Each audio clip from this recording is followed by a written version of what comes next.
Papa, pourquoi elle est noire, la télé?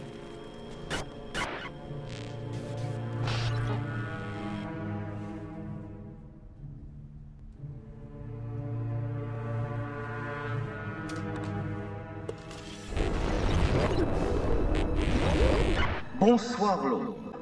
Permettez-moi tout d'abord de vous présenter mes excuses. Il est sur l'émetteur d'urgence! J'aime, comme beaucoup d'entre vous, le confort du train-train quotidien, le sentiment de sécurité et la tranquillité que procure ce qui est familier et répétitif. Bon Dieu. Je les apprécie comme tout un chacun.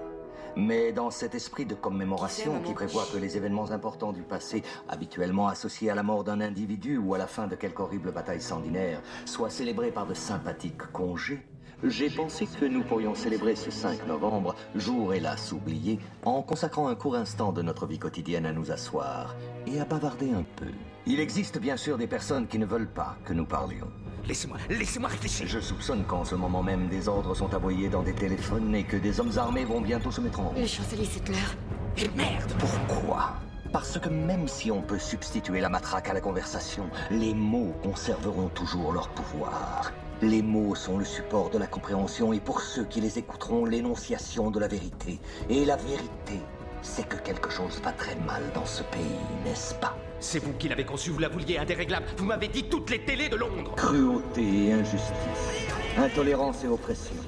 Et là où auparavant vous aviez la liberté de faire des objections, de parler comme bon vous semblait, vous avez maintenant des censeurs et des systèmes de surveillance vous contraignant à la conformité. Des caméras. Et sollicitant Il nous faut votre des solution. caméras. Comment est-ce arrivé? Qui est à blâmer? Bien sûr, il y a ceux qui sont plus responsables que les autres et qui devront en rendre compte. Mais, encore dans un souci de vérité, si vous cherchez le coupable, regardez simplement dans un miroir. Je sais pourquoi vous l'avez fait. Je sais que vous aviez peur. Qui pourrait se vanter du contraire? Guerre, terreur, maladie. Une myriade de problèmes a contribué à perturber votre jugement et à vous priver de votre bon sens. La peur a pris ce qu'il y avait de meilleur en vous, et dans votre panique, vous vous êtes tourné vers Adam Settler, aujourd'hui chancelier. Il vous a promis de l'ordre, il vous a promis la paix. Tout ce qu'il a demandé en échange, c'est votre consentement silencieux et docile. Inspecteur, ils vont entrer. La nuit dernière, j'ai cherché à mettre fin à ce silence. La nuit dernière, j'ai détruit le Old Bailey pour rendre la mémoire à ce pays.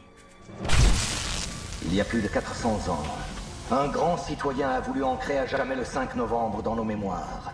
Il espérait rappeler au monde qu'impartialité, justice et liberté sont plus que des mots. Ce sont des principes.